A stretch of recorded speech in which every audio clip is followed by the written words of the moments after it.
Maraming ganap ngayon sa PLM, kaya naman here's a day in the life of a 21-year-old third-year civil engineering student at pamantasan ng lungsod ng Maynila. Hi guys! It's me, Jai, living independently in Manila at 21. Back again with another mini vlog. Saturday morning to, around 8:30 AM. Nag-book na lang ako ng Move It papuntang PLM kasi medyo na-late ako ng gising. Madaling araw na kasi ako nakauwi niyan, bandang alauna siguro kasi tinapos namin yung department costume ng aming candidate para sa Mr. and Miss Nights 2024. Na-open naman sa buong College of Engineering. Mag-aalas 9 na nung nakarating ako at ang start nga ng program ay alas 10. Kaya naman talagang dali-dali na ako dyan dahil marami pang mga kailangang i-finalize. Ako kasi yung events director ng ACES or ng Civil Engineering Department dito sa PLM. Tapos 2 days ago, mga Thursday, dyan lang nila sa akin sinabi na ako pala yung naka-assign na gagawa ng department wear. Kaya naman sobrang dali-dali lang ako nag-conceptualize, nag-isip ng mga gagamitin, kung ano ba gagawin naming pasabog, ganyan, kasi may best in department wear. Eh syempre, gusto naman natin na talaga namang magiging proud ang buong department, kaya naman ginalingan na. And syempre, itinodo na namin. Pagkatapos nga namin ayusan yung aming candidate, bumaba na kami and tingnan nyo naman kung gaano karami yung crowd. Per department nga may kanya-kanyang dala ng lobo. Merong mga pink, yung civil engineering, may mga electrical engineering dyan, mechanical, computer. Basta lahat kompleto. Maya-maya nga nag-start na rin ang production number. And grabe, sobrang nakakabingi yung sigawan.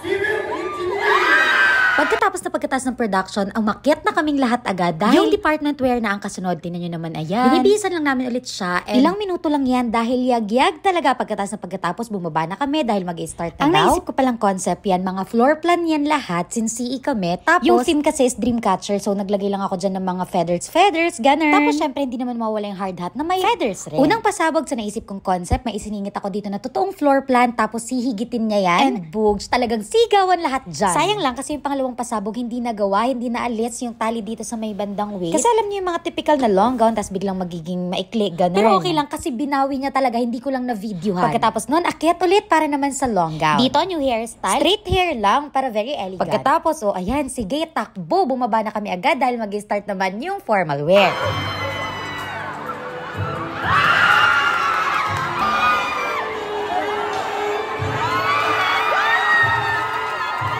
Hello nga pala sa mga katabi ko manood. Pagkatapos niyan, syempre Q&A na. And then habang naghihintay nga ng result, pumunta na muna ako sa kantin kasi hindi pa ako nag-aalmusal niyan. And dahil nga medyo mainit dun sa venue na pinagaganapan ng pageant, taganap muna kami ng lugar. Kasama ko na pala dyan yung boyfriend ko and nag-lunch muna kami. Tapos, maya-maya lang naririnig ko, nag-awarding na. Tapos ang narinig ko na lang dyan, ang best in department wear daw ay civil engineering. Pero syempre, hindi ko niyan alam kung yung male or female candidate ba. Kasi diba ako ngayon gumawa or nag-conceptualize ng sa female candidate namin. Tapos paglapit ko dyan, kami pala. Yung sa female candidate pala namin yung nag-dep wear. Kaya naman sobrang sayo ko kasi worth it yung pagod tsaka yung puyat namin. And nag-best in formal wear din pala yung female candidate din. Tapos ito, awarding na ng Mr. Night or yung pinakang title sa lalaki.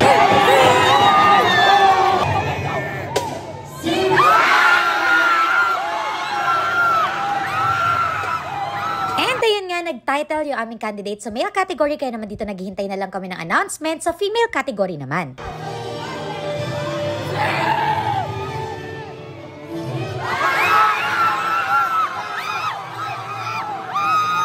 And yes, sa department ulit namin ang galing. Kaya naman sobrang proud na proud kami. Kung nakita nyo, medyo teary-eye pa kami dyan lahat, lalo ng mga officers kasi worth it yung hirap. After that, syempre photo op, ito yung mga kasama ko gumawa ng wear and ito yung mga officers ng ACES talaga. Andyan din yung buong team, yung glam team, yung nagturo sa mga pag-walk, lahat nandyan magkakasama kami. Pagkatapos niyan, bandang alas 2, dumiretso naman kami sa gym dahil ngayon yung finals naman or championship ng basketball at saka volleyball sa department namin sa CE lang kasi sports fest namin. Hindi na ako nakapag-video niyan, pero magkalaban niyan ay yung mga juniors kami at saka yung mga seniors, yung mga 4th year. Last year, ito rin yung nagtapat sa championship and ang nanalo naman nun ay yung batch namin. Pero this time, ang nanalo naman yung seniors. Nung magpo-4th quarter na, nagpasama lang ako sa mga to dahil bibili naman ako ng tubig para sa mga volleyball player kasi yung boyfriend ko kasama dun sa team. Para meron silang extra water, ganun. Tsaka sabi ko rin yun sa kanila before nung nasa elimination round na basta papasukin lang nila sa championship, i-go-go talaga ang sponsor na water. Tapos sakto pagbalik namin, nagsisimula na sila mag-warm up. Ito yung aking boyfriend, ang suot niyang number ay number 3 kasi yan ang aming monthsary, o diba kabog? Ang makakalaban naman nila dito ay sophomores, and sila ring dalawa yung naglaban last year, and ang nanalo naman ay yung batch namin ulit. Maya-maya lang talaga namang ramdaman na yung tension dahil nagsimula na rin yung game. Shoutout nga pala sa napakabongga naming lineman. O, kabog ka dyan, sis.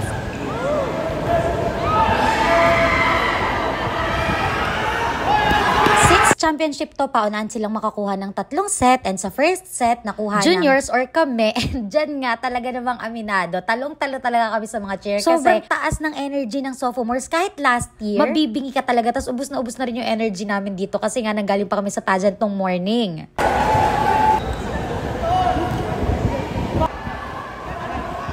Yung yan din gusto ko. Kaso ayun, sa first set lang nila nakuha, tapos second, third, and fourth set nakuha na yun ng sophomore, kaya sila rin yung nag-champion. Natapos yung laro around 5:30, and dinintay na lang namin, nanood kami ng awarding, tapos hindi pa dyan natatapos ang araw kasi may kasunod pa yung program sa College of Engineering. Pagpunta namin sa field, nandyan na yung mga magpe-perform sa Battle of the Bands, and hindi na nga namin naabutan yung naunang dalawa, bali pang third contestant na to. Nung mga time na to, parang 6:30 na yata yun.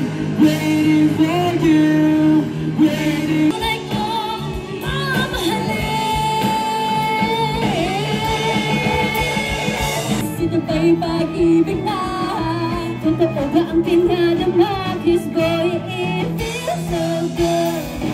Baby, nasa masaya, magmula makita ka, wala na pangalaga. Trapped in this fairy tale, but I don't wanna wake up in this dream. Baby, ayoko umasan sa So next year ba ikaw nasa takle? possible naman. Kabog. Abangan namin yun. So, ang kulang na lang ay partner mo. So magkano ka? So dito kaya?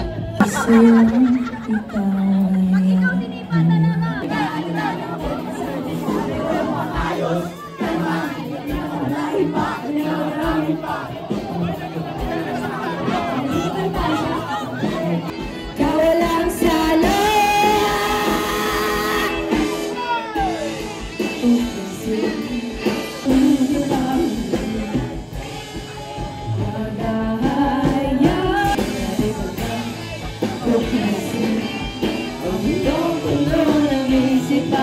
And that's it. Sobrang nakakapagod siya actually, pero isa ito sa magiging core memory sa aking college life.